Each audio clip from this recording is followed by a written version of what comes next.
Gracias por tu misericordia, por tu cuidado. Reprende, Señor, todo espíritu contrario a ti en ese lugar. Permito que, por favor, nuestros cuerpos sean tocados para que tu Espíritu Santo nos hable y tus palabras penetren a lo más profundo de nuestro ser, de forma tal, Señor, que nuestras decisiones sean correctas, que nuestras decisiones nos mantengan firmes en la fe hasta tu pronta venida. Gracias, Señor, por todo, en el nombre de Jesús. Amén. Bueno, le vamos a dar las gracias a Euclides, que está aquí. ¿A dónde está Euclides? Euclides, bienvenido a la casa de Dios. A Rita, Ariadne, Ángela, ¿se encuentran? Kenia, Roberto, Ramón, Ramona. ¿Dónde está el chamaco? ¿Dónde está el chamaco? Que el chamaco trae algo especialmente para ti. De una manera muy especial, sabemos que la venida del Señor está muy cerca y que ha llegado la hora de prepararse. Es la hora de hacer arreglos. Aquí tenemos algunas visitas, amigos, hermanos que aún no han sido bautizados en esa iglesia, o quizás fueron bautizados en una ocasión y por situaciones no están actualmente dentro de las filas de la iglesia. Sin embargo, hoy usted puede reconocer que la persona que le invitó a venir a este lugar es su amigo. Porque un verdadero amigo quiere que tú tengas vida y que la tengas en abundancia. Un verdadero amigo trabaja para que tú puedas desarrollarte en la vida. Y qué bueno que es desarrollarnos en la vida que Cristo nos ha dado. Definitivamente que la persona que se tomó tiempo para invitarle le ama, porque lo único que hace usted al venir aquí es recibir bendición y vida eterna. Así que dígale al que está a su lado: tú eres un bendecido de Jehová. Y la Biblia nos explica eso, y vamos a proyectar de manera muy particular el capítulo 2 del libro de Marcos. Marcos capítulo 2, versículo 1 nos recuerda qué es ser un verdadero amigo. Porque sabemos que todo tiene su hora, todo tiene su tiempo, pero esa hora y ese tiempo están bajo el reloj de Jehová.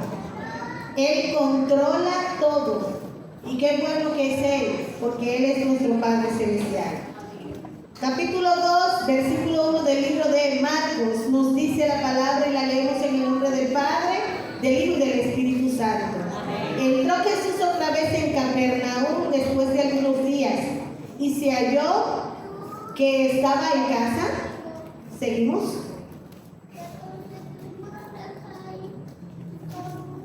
Conmigo, conectado ahí. E inmediatamente se juntaron muchos, de manera que ya no había ni aún a la puerta. Ahí es importantísimo que ni siquiera en la puerta había manera de poder penetrar, y les predicaba la palabra. En el versículo 3 nos sigue diciendo: entonces, cuando vinieron a él, unos trajeron un paralítico que era cargado por 4. O sea, estamos hablando de que la parálisis que tenía este hombre era una parálisis total, porque conocemos de personas que tienen parálisis esporádica. Esa parálisis puede ser en las manos, puede ser en las piernas, pero cuando la parálisis es total, usted no tiene dominio de su cuerpo. O sea, usted lo lleva de aquí para allá.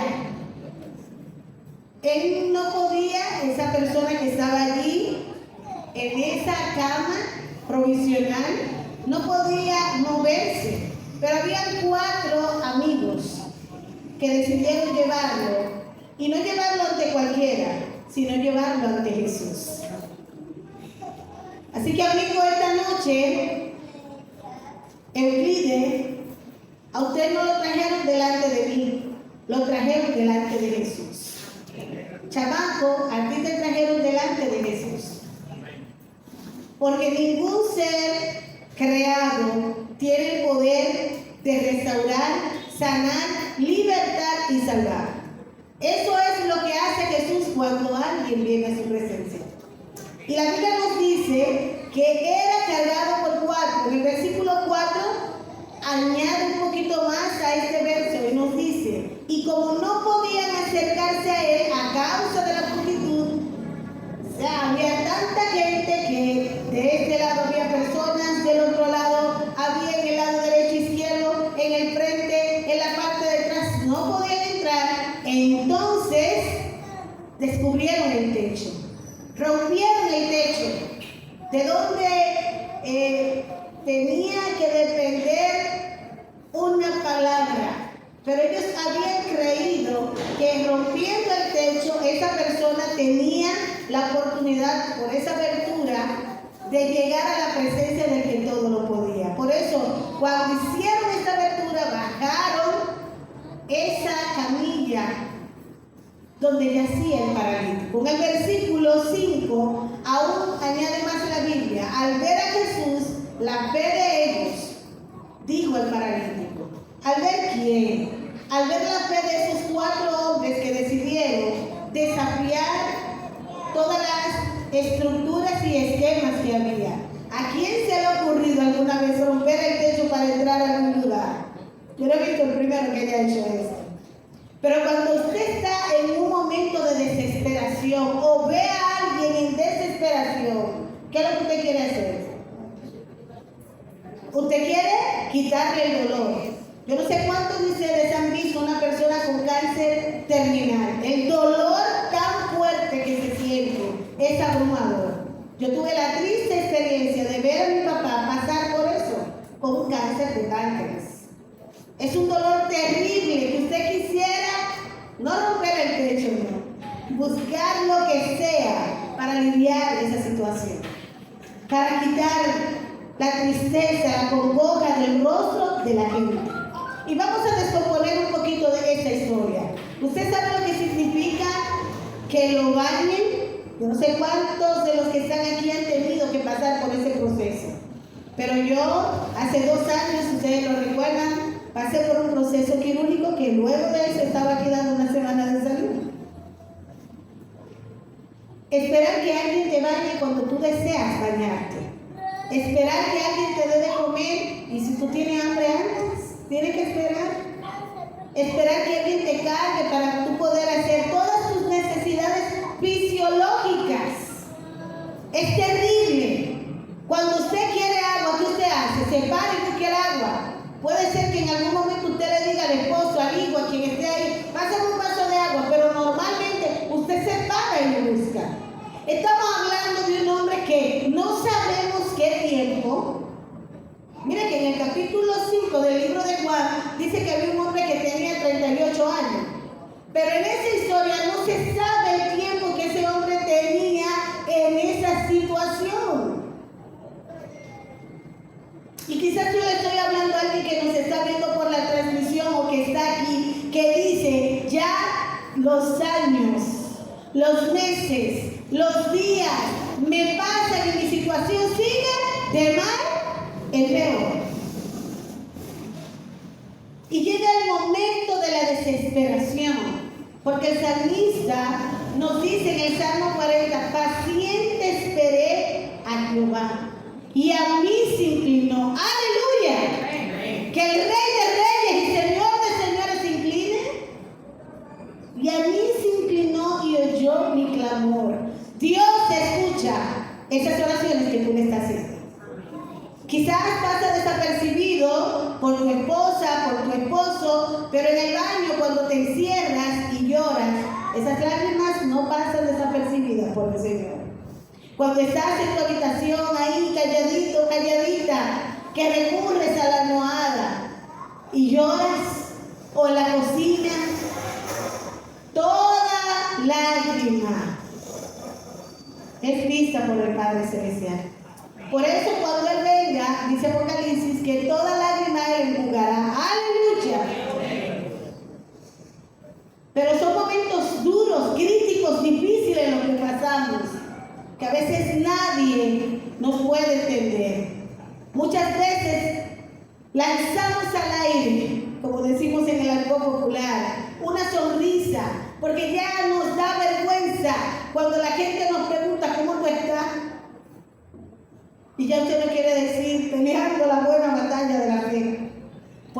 dice, pero siempre usted está en guerra. Pero déjenme decirle, hermano, que en este mundo siempre tendremos aflicción. Fue lo que Dios nos enseñó en su santa palabra en el libro de Juan. En el mundo tendréis aflicción, pero confiad, aleluya, yo he vencido al mundo. ¿Y qué es lo que es la confianza? El Salmo 125 nos lo recuerda.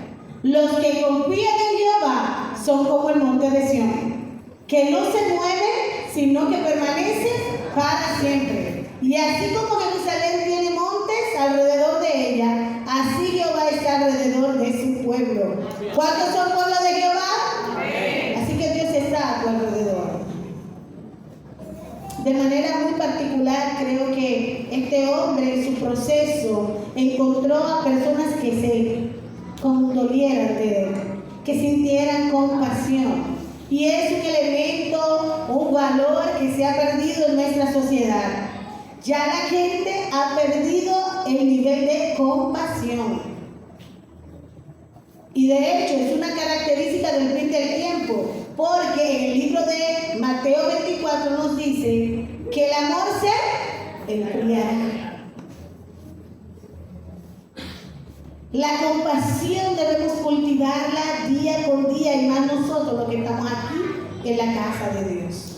Debemos ser semejantes a Jesús. Y la Biblia nos dice en este capítulo 2 del libro de Marcos, versículo 5, que Jesús, al ver la fe de ellos, ¿cuáles ellos? Los 4 amigos.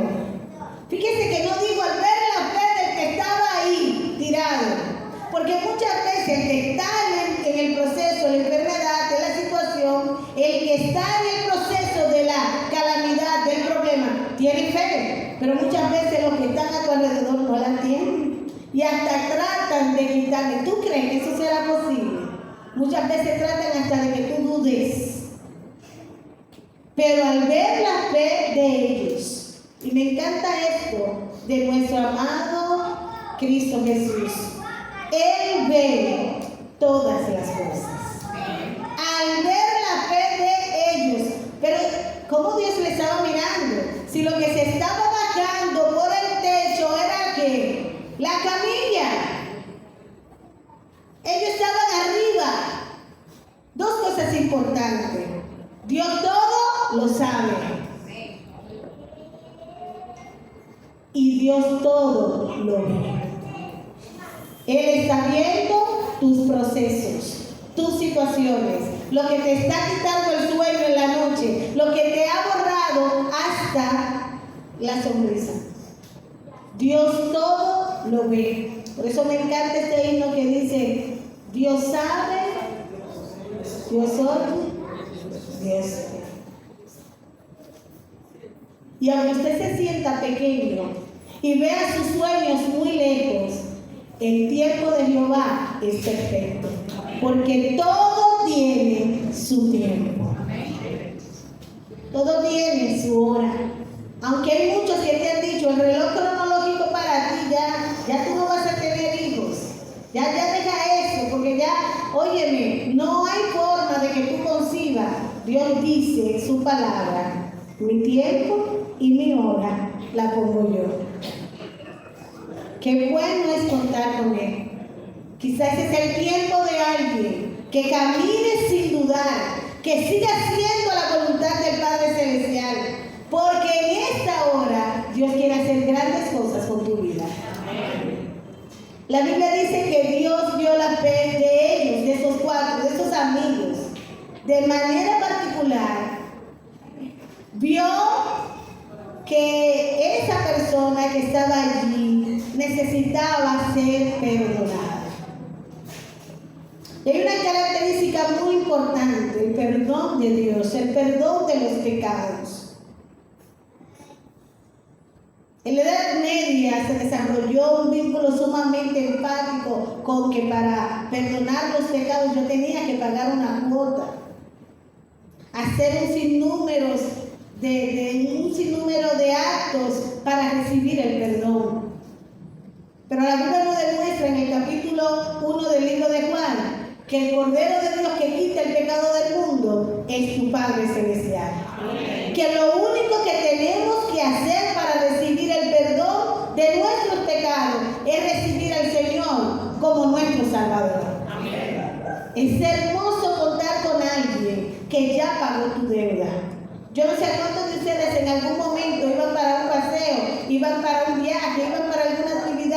que ibas a pagar y te dicen, no, ya, tu amigo, tu mamá, tu hermano pagó por ti. ¿Se siente bien, sí o no? Muy bien. No solo por el hecho económico, sino porque alguien se tomó el tiempo de pensar en ti. Dios no se tomó el tiempo. Dios siempre piensa en ti. Es por eso, querido hermano, querido amigo, que a esta hora de la noche Dios te dice, con amor eterno te amo. Por lo tanto, te prolongué mi misericordia. Aleluya. De eso se trata. De usted recibir con todo el corazón el amor de Dios en su vida. El amor de Dios es el que perdona. Es aquella sangre vertida en la cruz del Calvario la que nos da la garantía de un perdón genuino. En el versículo 6 de este mismo capítulo 2 del libro de Marcos, la Biblia describe, versículo 6 del libro de Marcos, capítulo 2, vemos allí lo que Dios nos quiere expresar. Además del perdón, si sigue conmigo en la pantalla para que ellos puedan disfrutar, yo lo tengo aquí enfrente. Además del perdón, en el versículo 6 nosotros encontramos elementos sumamente importantes. Encontramos en el versículo 6 este detalle, que estaban sentados algunos, pensaban esos escribas en su corazón, que era lo que ellos decían, que era lo que allí albergaba. Cuando vieron la escena del techo roto, me imagino todas las personas comenzaron a moverse porque estaba cayendo parte del techo. Para poder hacer ese hueco tenía que haber caído algunos materiales. Y mientras ellos habían visto todo eso, en sus corazones que palpitaban, en el versículo 7, vemos que en sus corazones se albergaban varios elementos, preguntándose a sí mismo, ¿por qué habla este así? Cuestionando al maestro. ¿Quién puede perdonar los pecados sino Dios? ¿Y quién era que estaba ahí? Dios. Pero es lo mismo que hablábamos anoche, es la misma interferencia y característica. Cuando usted no sabe quién es Dios, no puede valorarlo. Estar enfrente del dador de la vida, estar enfrente de aquel que soluciona el problema, pero no saber que Él te lo puede solucionar, es ser ignorante. ¿Han escuchado ustedes esa expresión? Esa persona es ignorante. Ellos eran unos ignorantes, porque podían ser escribas muy estudiosos de la Biblia. Ayer hablábamos de los fariseos y de los escribas. Estaban conectados entre las personas que eran estudiosos, pero estudiar sin tener experiencia equivale a cero. Estudiar sin conocer de quién yo estoy estudiando, sin tener una relación real, me equivale a no saber nada. Por eso, no trate nunca de vivir todos los versículos de la Biblia. Vívalo un día a la vez. Pero ¿quién es este que puede perdonar? Decir que va a perdonar pecados y no solo Dios. Y en el versículo 8, estas conceptualizaciones, estas ideas, en el versículo 8, aún se ven aún más materializadas. Y conociendo luego Jesús que su espíritu cargaba, porque Dios todo lo sabe. Dios sabía lo que ellos estaban pensando, aunque ellos no expresaban palabras, no emitían ningún movimiento. Dios no puede ser burlado. Gálatas 6:7 dice que Dios no puede ser burlado, porque Él todo se lo sabe. Es omnisapiente. Su sabiduría trasciende el universo. Aleluya. Y como Él sabía lo que había dentro de su corazón, dijo lo siguiente en el versículo 9. Es para que ustedes sepan que yo no soy cualquier cosa. ¿Qué es más fácil decirle a este paralítico, tus pecados te son perdonados, o levántate de tu lecho y anda? Él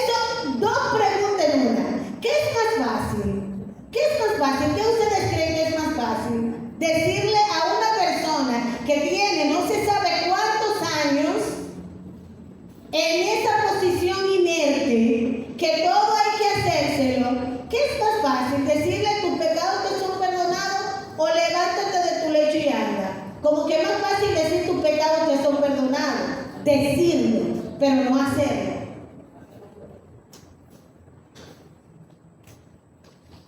O esto es fácil decirle toma tu lecho y anda. Ninguna de las dos era fácil. Solo Cristo Jesús con su autoridad podía hacer esto. Amén. La autoridad que inviste al Padre Celestial le da toda la potestad para poder sanar y salvar. Aleluya. Por eso, en Él, a Él es de adorarnos. Estas personas se cuestionaban mucho. ¿Qué va a responder? ¿Qué nos va a decir? ¿Con qué va a salir? Porque tenían temor. Ellos sabían que Jesús tenía un espíritu superior sobre ellos. Pero no hay más ciego que el que no quiere ver. Y el pecado vuelve a la gente ciega. Por eso el mensaje lo dice en Apocalipsis 3, nos dice que debemos comprar colirio para ver. Porque nuestros ojos carnales se limitan a ver lo que está ahí. Si el velo se corriera y se viera lo que realmente está sucediendo, una batalla, hermanos, entre el bien y el mal. Porque lo único que Dios quiere es ganarte para el reino de los cielos y hacerte libre para que goces de la eternidad. En el versículo 10 hay una respuesta contundente a toda esta cuestionante. En este versículo podemos ver que Jesús enfáticamente les dice a ellos, díganme, ¿qué es más fácil? ¿Ustedes creen que alguien se atrevió a contestar? ¿Alguien se atrevió a contestarle al maestro? Todo el mundo se quedó como que en silencio, ¿verdad? Si nos proyectan el versículo 10, podemos ver algo sumamente especial. Me encanta que ustedes puedan ir leyendo el texto bíblico conmigo para que puedan darse cuenta de que la Biblia de una manera muy clara va revelando, la Biblia va revelando cada aspecto trascendental de lo que nosotros estamos diciendo. No es un cuento de hadas, es que la palabra del Señor es revelada, amén, y su poder de manera especial está ahí para indicar cada oportunidad de venir al Padre Celestial con un corazón contrito y humillado. Su palabra es clara y en su palabra encontramos en ese versículo 10 que dice, pues para que sepáis que el Hijo del Hombre tiene potestad en la tierra para perdonar pecados, mirando al paralítico y observando a la multitud, diciendo estas palabras, viendo a la gente atónitamente qué es lo que va a pasar, para que ustedes vean que yo tengo el poder. Jesús le dice en el versículo 11, para que ustedes vean eso, yo a ti te digo, observando, mirando el panorama, levántate, toma tu lecho y vete a tu casa. Alabado sea Dios. Yo no sé cuánto han pasado por rehabilitación. ¿Ustedes saben dónde está rehabilitación? Miren, usted o yo, cualquiera, resbala ahí y se hace un esguince, una pequeña fracturita en este tobillo, o puede ser en un dedito, y usted tiene que tomar 30 terapias. Y al final de las 30 más. Y estar tomando diferentes antiinflamatorios. Tiene que pasar por varios procesos, llámese analíticas, hay que tirarle una resonancia magnética o una tomografía o una radiografía. Tiene que pasar por un proceso. Pero cuando se trata de Jesús, toda la ley de la física y la química terminan, porque el dador de la vida habla y todo sucede. Cuando Dios está presente en la vida del ser humano y éste le cree, lo único que le espera son victorias en su nombre. Mire, yo no le dije que no hay guerra, hay guerra, sí, pero él te dice, por ti peleo yo. Siempre vamos a tener aflicción. Y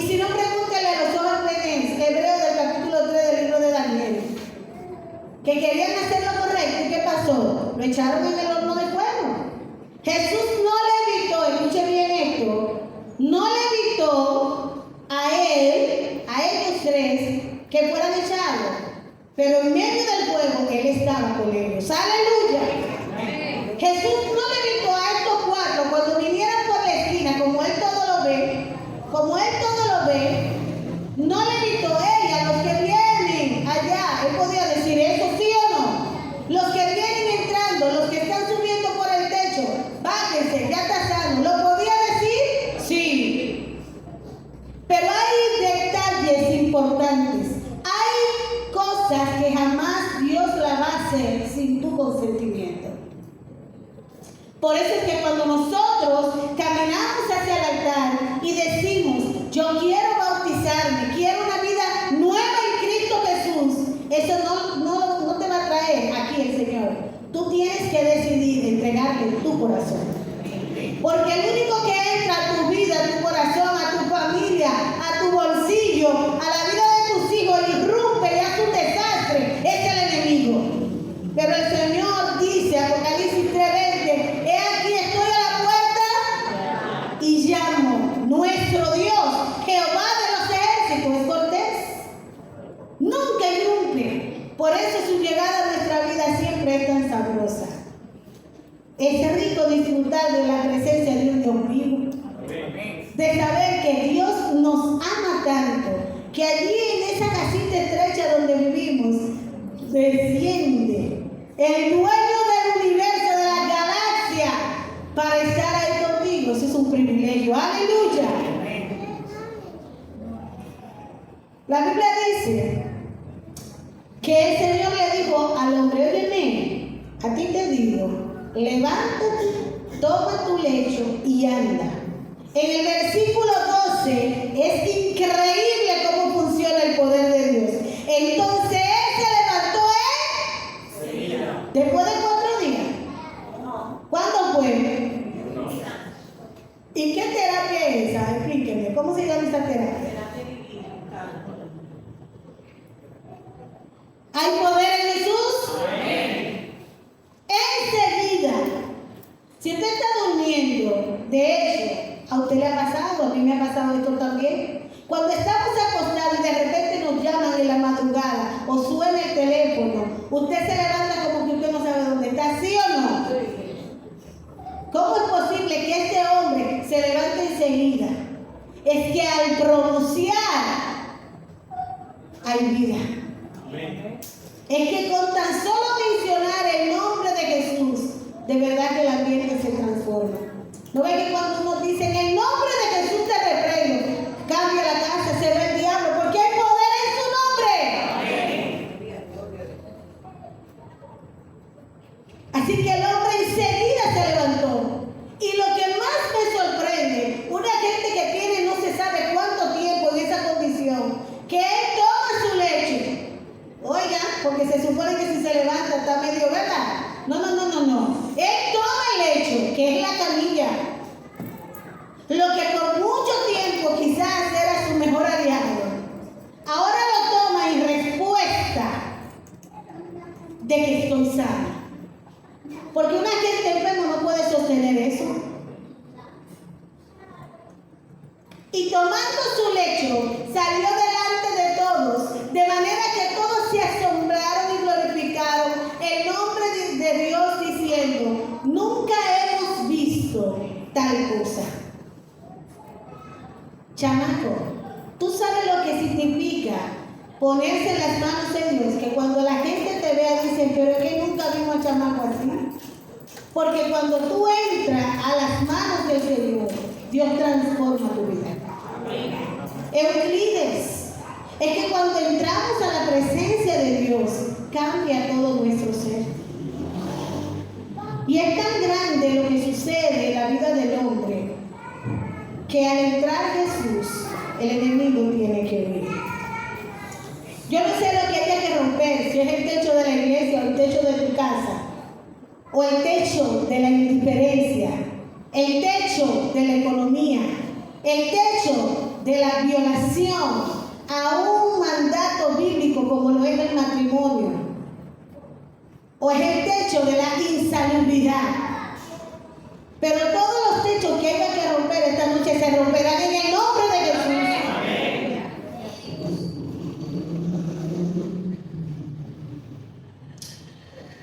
Y cuando esos techos se rompen, lo único que ocurre en la vida del ser humano se llaman milagros.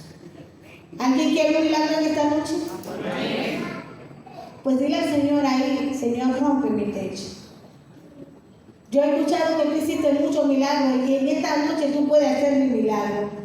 Rompe el techo